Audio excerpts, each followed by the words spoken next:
15টা সুন্নত মুখস্থ রাখতে হবে। 1 নাম্বার সুন্নত, ফজরের সালাত জামাতে পড়তে হবে। 2 নামাজ মুনাফিকদের কাছে সবচেয়ে কঠিন, একটা হচ্ছে ফজরের নামাজ আর একটা এশার নামাজ। 2 নাম্বার সুন্নাহ হচ্ছে আসওয়াক, মেসওয়াক করা। মাতফারাতুন লিল ফাম মারদাতুন লির রাব, মেসওয়াক করলে দাঁত পরিষ্কার থাকে, আল্লাহ খুশি হয়ে যায়। বিশ্বনবী বলেছেন, যদি আমার উম্মতের জন্য কষ্ট না হতো প্রত্যেক নামাজের আগে মেসওয়াক করা আমি ফরজ করে দিতাম। সুবহানাল্লাহ। মেসওয়াক ছিল বিশ্বনবীর জীবনে শেষ আমল। এই মেসওয়াক করে বিশ্বনবী শেষ নিঃশ্বাস ত্যাগ করেছেন। বিশ্বনবী বলতেন, নি'মা সিওয়াকিয়া যাইতুন ফাইন্নাহু সিওয়াকি ওয়া সিওয়াকুল আমবিয়া মিন ক্বাবলি। জাইতুনের ডালের মেসওয়াক কতই না ভালো, কারণ এটা দিয়ে আমিও মেসওয়াক করি, আমার আগে সব নবীরাই জাইতুনের ডাল দিয়ে মেসওয়াক করেছে। সুবহানাল্লাহ। 3 নাম্বার হচ্ছে দুহুন, তেল মালিশ করবেন। বিশ্বনবী জাইতুনের তেল চুলে আর গায়ে দিতেন। বিশ্বনবী বলতেন, ওয়াদাহিনু ফাইন্না ফিত তাদহিনি বারাকাত। তেল খাও, তেল দাও, তেল মালিশ করো, তেলের ভেতরে আল্লাহ বরকত ঢুকাইয়া দিছে। 4 নম্বরে আত্তিব, জুমার দিনে সুগন্ধি লাগিয়ে যাওয়া সুন্নাত। বিশ্বনবী বলতেন, এই দুনিয়ার 3টা জিনিস আমার কাছে সবচাইতে প্রিয়। হুব্বিবা ইলাইয়া মিন দুনিয়াকুম সালাস। 1 হচ্ছে আন-নিসা, নারীদেরকে আমি পছন্দ করি। 2 হচ্ছে আত্তিব, সুগন্ধি লাগাতে আমি পছন্দ করি।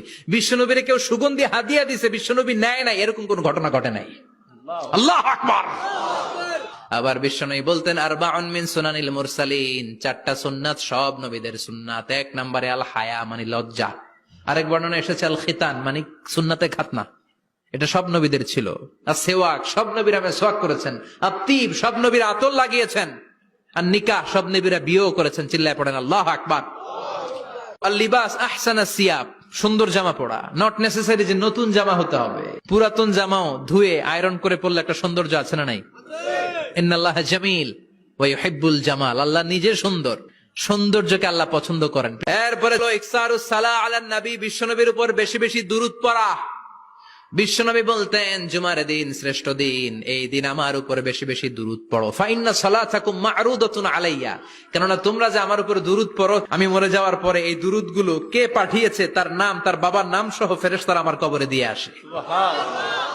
সাহাবারা বললেন, ইয়া রাসূলুল্লাহ কাইফা সালাতুনা মা'রুদাতুন আলাই, আপনি মরে যাওয়ার পরে আমাদের দুরূদ কেমন করে আপনি দেখবেন? ওয়াকাদ আরিমতা, আপনি তো পচে গলে মাটির সাথে মিশে যাবেন। বিশ্বনবী বলেন, ইন্নাল্লাহা হাররামা আলাল আরদি আন তাকুলা আজসাদাল আম্বিয়া, নবীদের লাশকে খেয়ে ফেলা, নবীদের লাশকে পচিয়ে ফেলা জমিনের সব মাটির জন্য আল্লাহ হারাম করে দিয়েছে। এরপরে বিশ্বনবী বলতেন, জুমার দিনে সূরাতুল কাহাফ পড়বা, কাহাফ পড়া সুন্নাহ। বিশ্বনবী বললেন, সূরাতুল কাহাফ যে তেলাওয়াত করবে ইয়াকুনু লাহু নূর, এই সূরাতুল কাহাফ কিয়ামতের দিন তার সামনে বিশাল একটা আলো হয়ে আসবে। এই আলো দিয়ে পুলসিরাত পার হয়ে ওই বান্দা জান্নাতের ভেতরে ঢুকে যাবে।